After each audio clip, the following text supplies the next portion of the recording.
ABCs, airway, breathing, circulation. Everyone at some point has heard airway, breathing, circulation in the medical field, but does it really make sense? Now, this may be a little bit weird to hear, but I find ABCs, airway, breathing, circulation, to be antiquated. I don't believe in it. I think it's something that was made a long time ago, but it serves no purpose anymore, or at least we can modify it.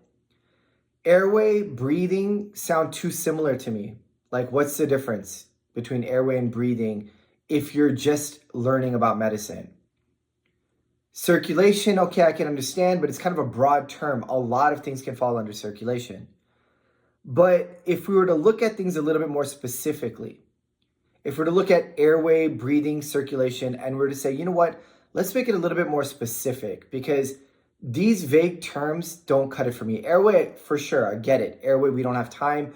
Cut off circulation, cerebral perfusion, I get it. Breathing, circulation, they kind of, I get the breathing with the airway, I get the circulation, but it's just not specific enough for me. So here comes this weird looking dude with his hat to the side and tattoos all over him. And now you're like, wait a minute, I'm going to try to tell you that ABCs are outdated. I'd be a skeptic if I was on the other end of this camera.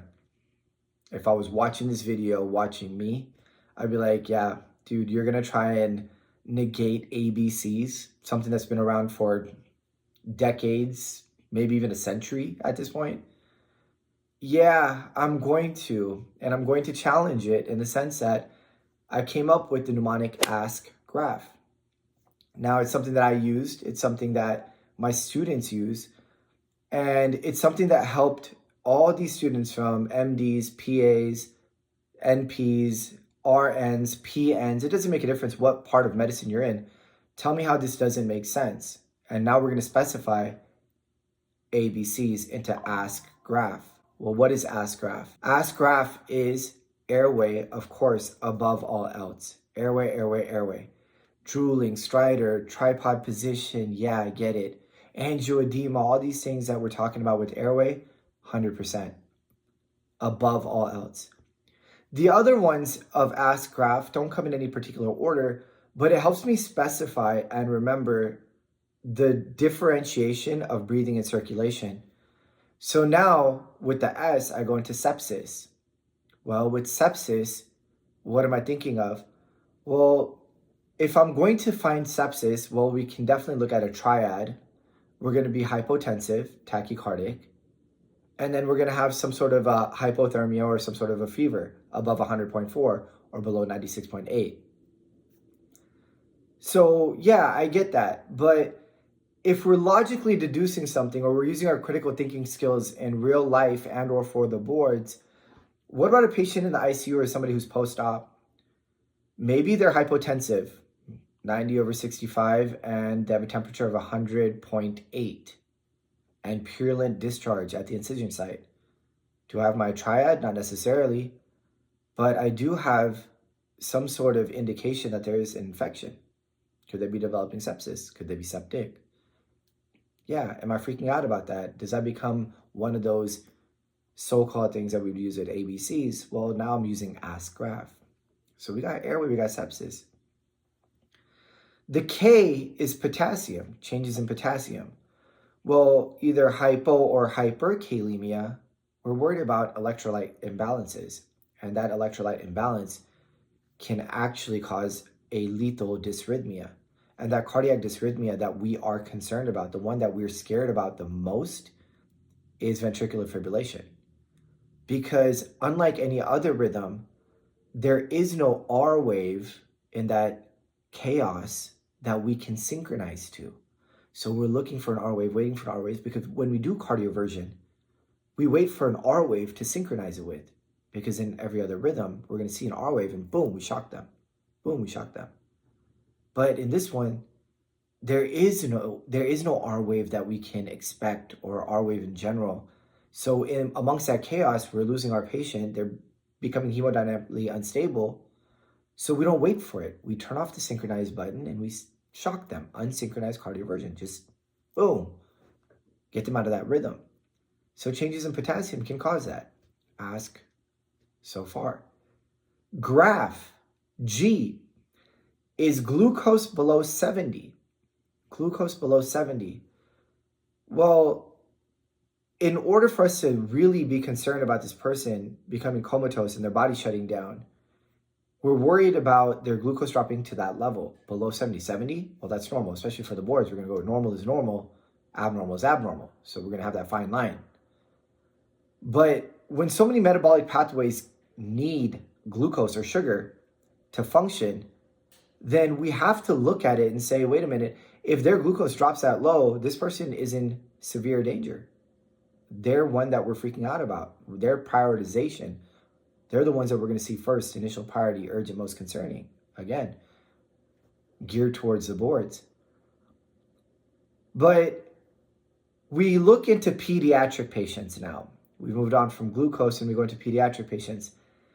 It's hard to tell someone that a pediatric patient is actually in danger, that there is something that is of the utmost concern, but it's a pediatric patient. So they're not going to tell us. Typically, it's going to be the caretaker or a healthcare provider or somebody that's going to describe what's going on with this pediatric patient. And now we use lethargy or grunting. So that R, little bit of a stretch, but not too much. We go lethargy or grunting. Because if I was to describe a pediatric patient, I'm like, this child has been grunting. Whoa, grunting? That's a really specific word. Or they're lethargic. Oh, okay. They're not being responsive, right? These are things that we're concerned about. So with pediatric patients, lethargic or grunting, lethargy or grunting, that R in ask graph. The A is altered mental status. If I have somebody that has altered mental status, we're not talking about somebody that gradually developed this. That's dementia. Somebody that that's 80 years old that forgot to turn off the stove. No, that's dementia. Somebody that got lost on the way home that's suffering from Alzheimer's. No, we're not worried about that. This is altered mental status. This is acute, sudden onset. What just happened? How about someone who's having delusions, hallucinations, seizures, disorientation? All these different things that all of a sudden happened in the last hour. A patient that's 80 years old has a fever of 100.9 and is disorientated. Oh, you think they got a UTI? Maybe. So we start thinking. That's how the boards want to think. This is how Ask Graph is a little bit more specific than just trying to find ABCs. It's a little bit easier to find one of these. The P in Ask Graph is peritonitis.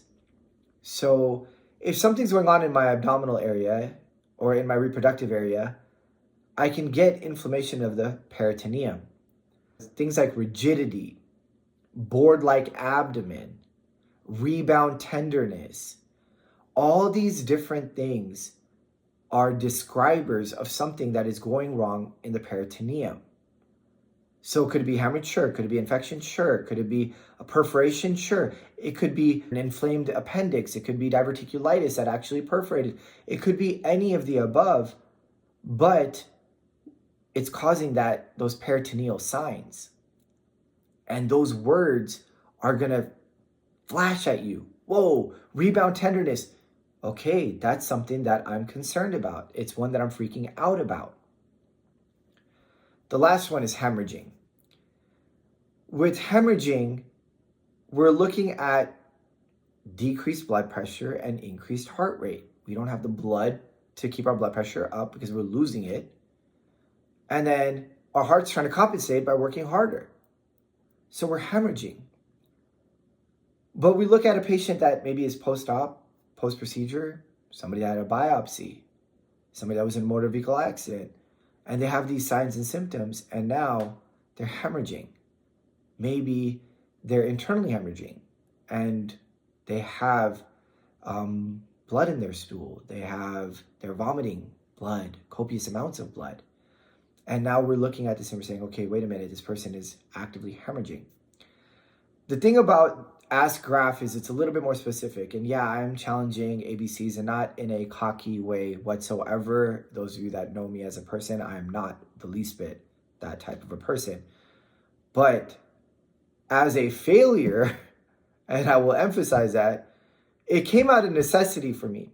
It wasn't that, oh, I don't like ABCs, I'm better than ABCs. No, ABCs are wonderful, they're amazing, they're great. It wasn't for me.